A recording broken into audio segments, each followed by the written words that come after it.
I would like to believe that this is gonna be a valuable share if you're gonna become parents. So please listen up.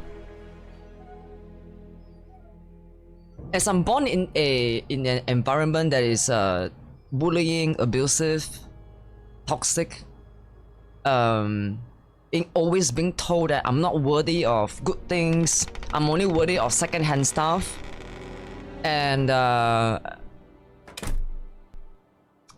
always being discouraged when I want to take on new projects, right?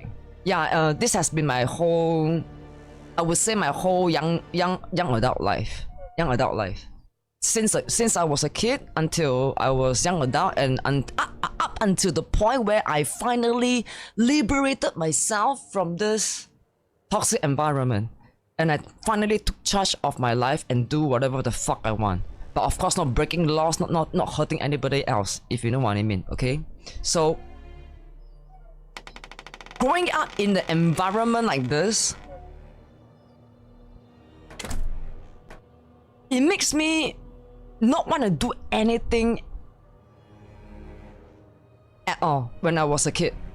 I'm not sure how many of you can relate. It makes me, okay, even if I can be interested in something, like, wow, okay, I know I'm gonna excel in this.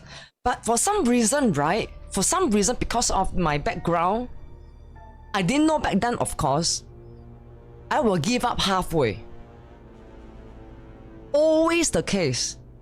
I've taken up taekwondo classes. I have took up organ classes. I've took up dance classes, ballet. Yes, I used to be a ballet dancer, guys. See? Something that you didn't know about yours truly. I was given a reputation even among my young peers, right? Teenage kids. Starting from nursery, kindergarten, primary school, all the way up to like secondary school, which is our high school. Okay, even my diploma.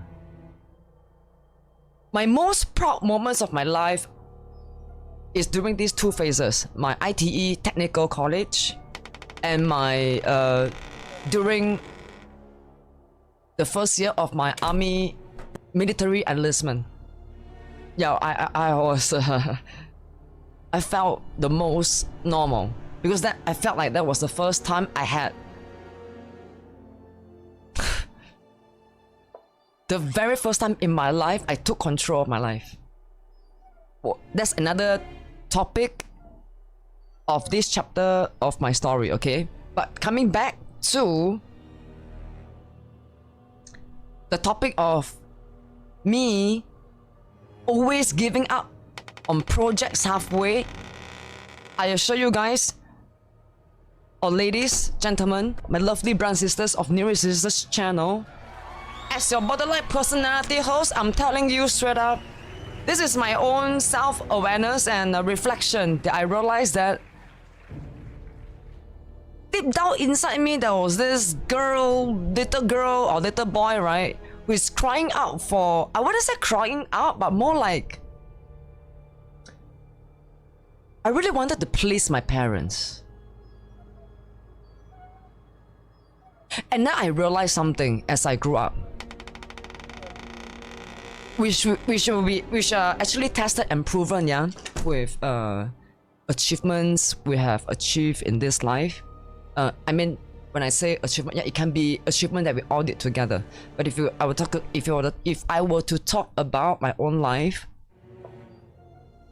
I can come in first place for, let's say, track and field for the whole 6 years straight. I can get first place in storytelling, Chinese storytelling for whole 6 years straight in middle school. I can even represent Singapore to take part in national netball team. I can even represent my school to compete with other schools in track and field. I can even serve my country and get best female trainee or best platoon. You know something?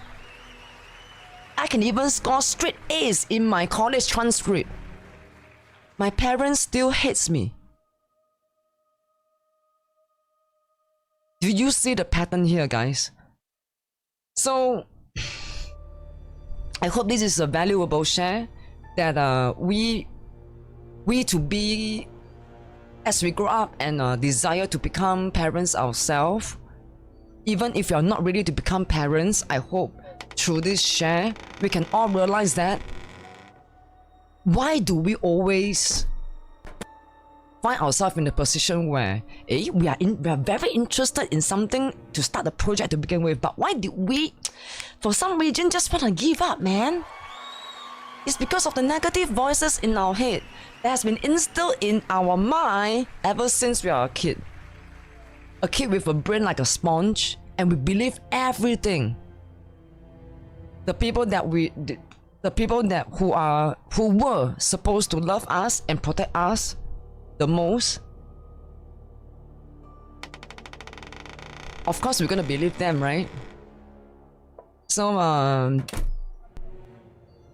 if you're in any in real life situation, if you're facing any toxicity in your immediate social circles, family included, especially blood family, I'm telling you straight up, blood family. Why?